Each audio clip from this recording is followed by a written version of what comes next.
Hey guys, in this video I'm going to show you how to connect Tradingview to Webull. And it's actually really easy and simple. I'm going to show you how to do this step by step.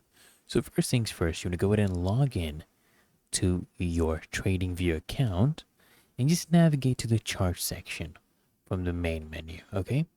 And you can find this at the bottom left of the app or at the top of the browser website, okay?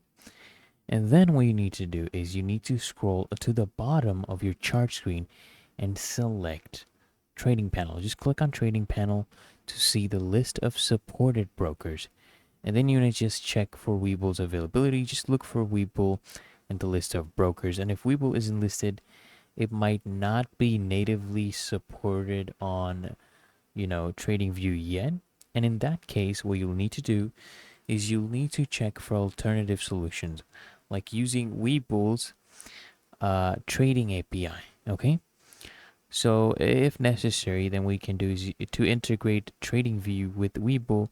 You may need to use Webull's API. So you just visit the Webull website to get the API access credentials and configure them to work with TradingView. Okay, and then once you set up an API access, you want to authorize the connection between Webull and TradingView. Ensure all API keys and tokens are entered correctly for seamless operation. And once the integration is complete, you'll be able to monitor charts on a TradingView while executing trades through your Webull account. So I hope this guide provided value to you. And if it did, guys, consider smashing that like button as well as subscribing to frequently asked questions. And I'll see you in the next one.